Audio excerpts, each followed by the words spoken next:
नमस्कार। मैं डॉक्टर गजानन चारण, राजकीय महाविद्यालय सुजानगढ़। हिंदी साहित्य की इस कक्षा में आपका स्वागत, अभिनंदन। आज हम कविवर जयशंकर प्रसाद कृत पेशोला की प्रतिध्वनि कविता, उसके व्याख्याखंड का अध्ययन करेंगे।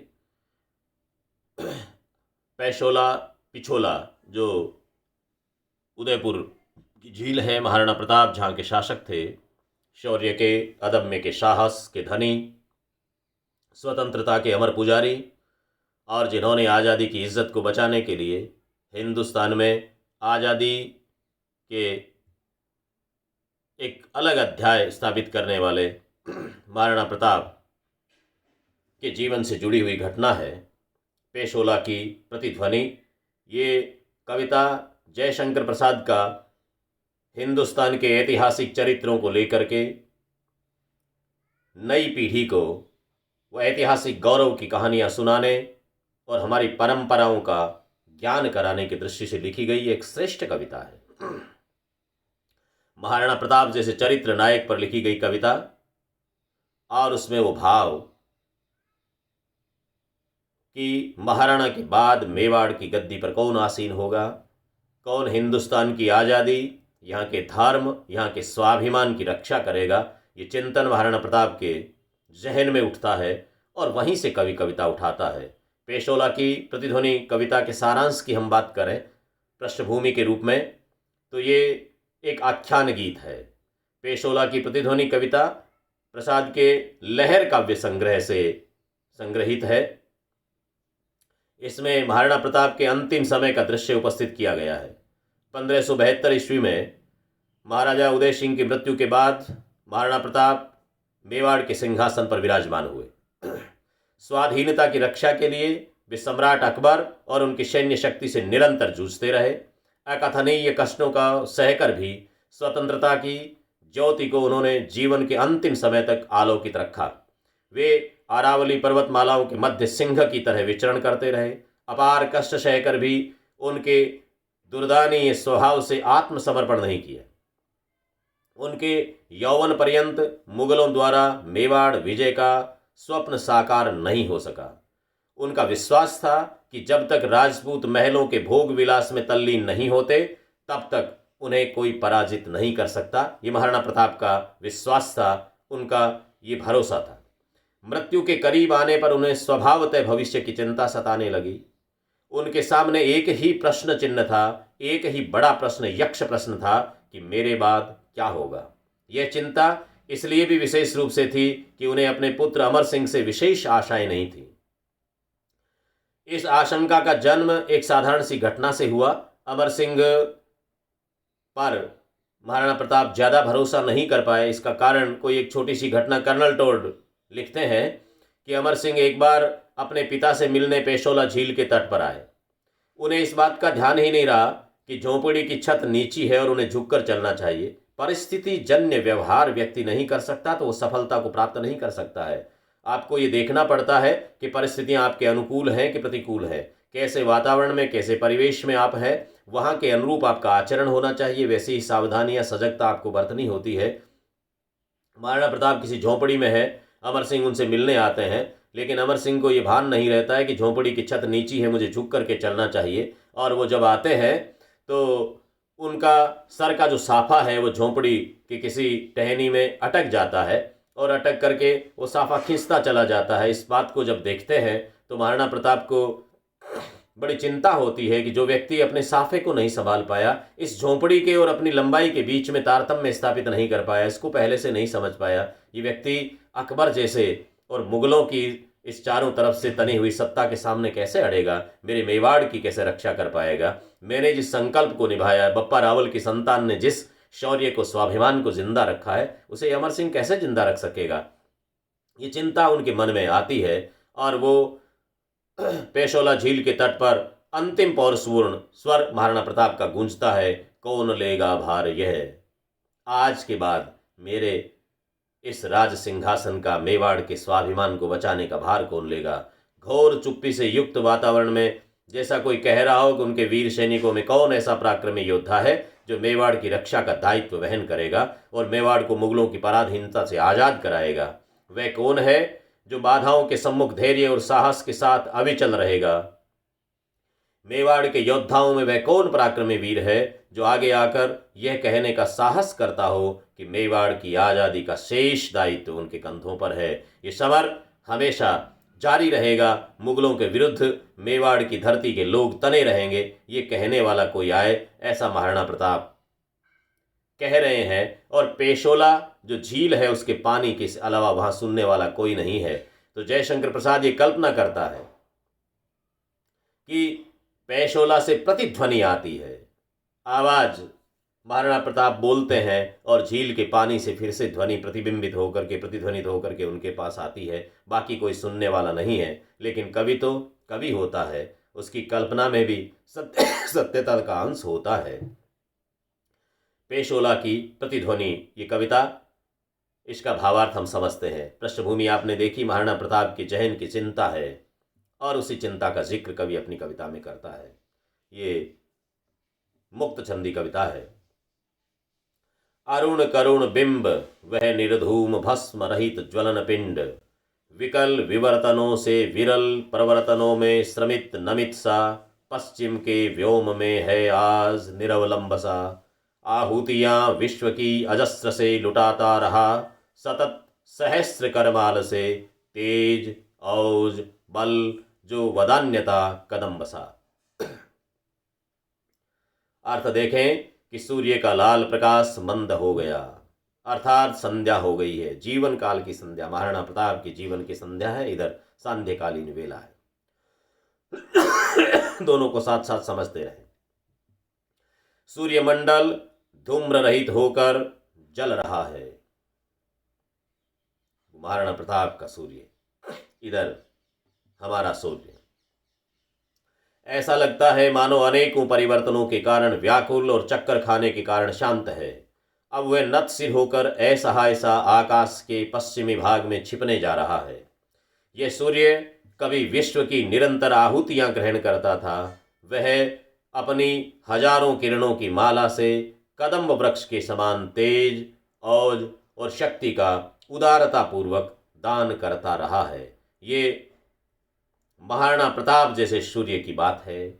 इस पेशोला की प्रतिध्वनि में वो महाराणा प्रताप जैसा अजस्र सूर्य, तेज का पुंज बोल रहा है।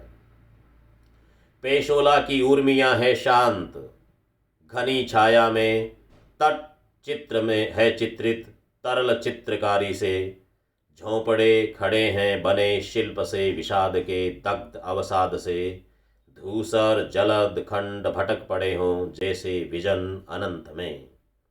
पेशोला की लहरें शांत है। महाराणा प्रताप चिंतित हैं, सोच रहे हैं, अपने आप से कह रहे हैं, पेशोला का पानी सुन रहा है। पेशोला की लहरें शांत हो चली हैं, सांध्यकालीन वेला है। उन लहरों के ऊपर तट पर खड़े ऊंचे ऊंचे वृक्षों की छाया पड़ रही है। नदी के जल में वृक्ष की छाया पड़ने से ऐसा लगता है मानो वे तरल चित्रकारी से चित्रित किए गए हैं।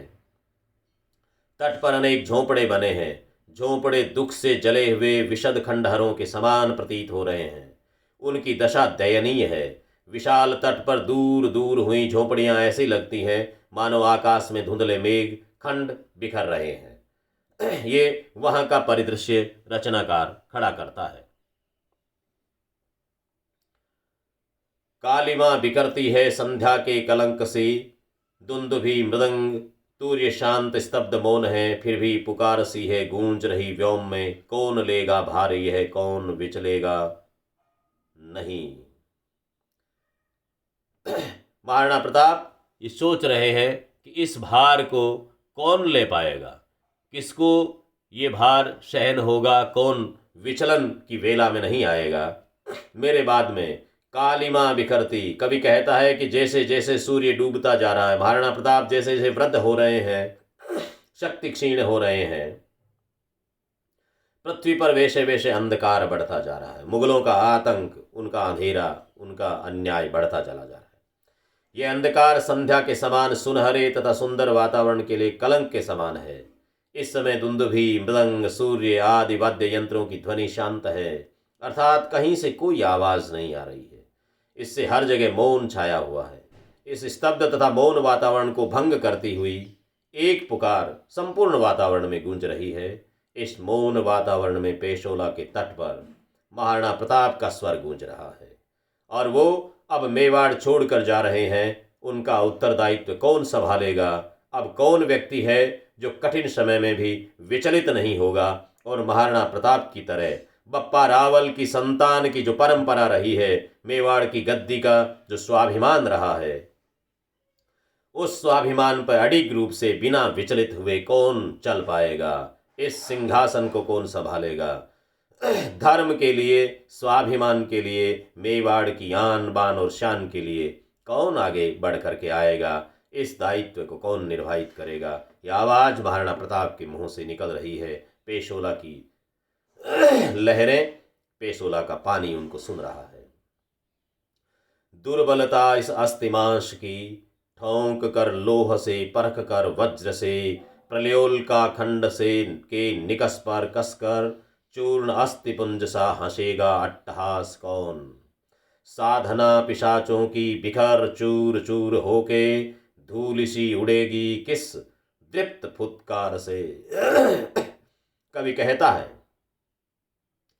कि इस गूंजती हुई पुकार, महाराणा प्रताप के मुंह से निकली हुई ये पुकार पूछ रही है कि इस अस्थिमांस के व्यक्तित्व की दुर्बलता पर कौन अट्टहास करेगा?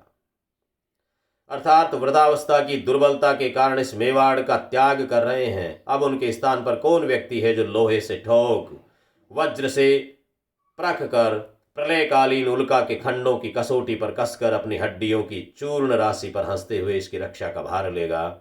ऐसा कौन व्यक्ति होगा जिसकी क्रोधाग्नि के में दर्प जैसी फुत्कार से राक्षसों की साधना को चूर चूर कर देगा, अर्थात उनके षड्यंत्रों को नष्ट कर देगा, मुगलिया सल्तनत के सूर्य को मेवाड़ में चमकने नहीं देगा? ऐसा सीना तान करके कौन सामने बढ़ेगा? उसकी प्रतीक्षा महाराणा प्रताप को है। वो चिंतन कर रहे हैं, कौन लेगा भार यह जीवित है कौन? श्वासों का भार ढोने में जीवन नहीं समझते महाराणा प्रताप। वो कहते हैं जो स्वाभिमान की रक्षा के लिए मर जाए, मर करके अमर होने का हुनर जो रखता है उसी को जिंदा मानते हैं। कौन लेगा भार यह जीवित है कौन? सांस चलती है किसकी, कहता है कौन ऊंची छाती कर, मैं हूं मेवाड़ में, अरावली श्रृंग सा समुन्नत सिर किसका? बोलो कोई बोलो, अरे क्या तुम सब मृत हो?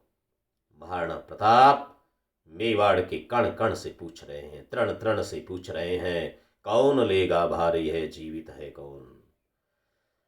महाराणा प्रताप की प्रतिध्वनि पुकार पुकार कर कह रही है कि उसके स्थान पर कौन उसका उत्तरदायी होकर के आजादी संबंधी दायित्व का निर्वाह करेगा।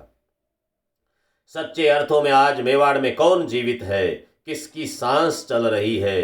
किस में साहस और स्वाभिमान जिंदा है? भाव है कि कौन जीवित व्यक्ति है जो साहस पूर्वक आकर यह कह सके कि अब मेवाड़ की रक्षा वह करेगा। अरावली की भांति कौन अपना सर ऊंचा करके ये कह सकता है कि देश की स्वतंत्रता को वह झुकने नहीं देगा? बोलो कोई तो बोलो। महाराणा प्रताप बार बार कहते हैं, अरे कोई तो बोल करके मुझे विश्वास दिलाओ, क्या तुम सब मृत हो गए हो?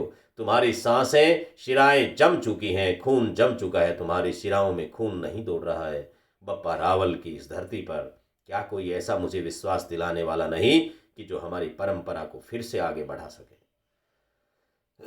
आह इस खेवा की कौन थमता है पतवार ऐसे अंधेरे में? अंधकार पारावार गहन नियति सा उमड़ रहा है, ज्योति रेखाहीन क्षुब्ध हो खींच ले चला है काल धीवर अनंत में, सांस सिफरी सी अटकी है किसी आशा में।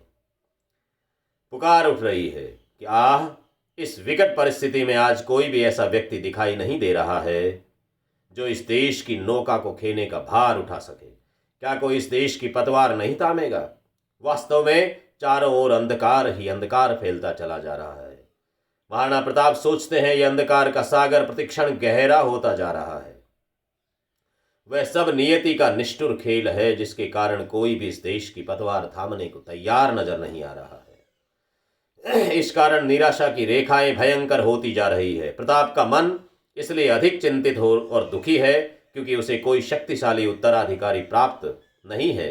इस कारण मेवाड़ की रक्षा संबंधी उसकी समस्त आशाएं धूमिल होती चली जा रही है। कवि कहता है कि मृत्यु रूपी मछुआ महाराणा प्रताप को अनंत मृत्युलोक की ओर खींच कर ले जा रहा है, परंतु उसकी सांस मछली की भांति इसी आशा में अटकी हुई है कि शायद कोई उत्तराधिकारी के रूप में कह दे कि मेवाड़ की रक्षा का भार वह उठाएगा। वो मछली मछुए के जाल में फंस करके धीरे धीरे दूर होते हुए भी आशा रखती है कि इस पानी में से कोई तो आवाज़ आएगी, मुझे ये विश्वास दिलाने के लिए कि आज के बाद भी इस पानी में इसी तरह से स्वाभिमान की लहरें उठेंगी। आज भी पेशोला के तरल जल मंडल में वही शब्द घूमता सा गूंजता विकल है।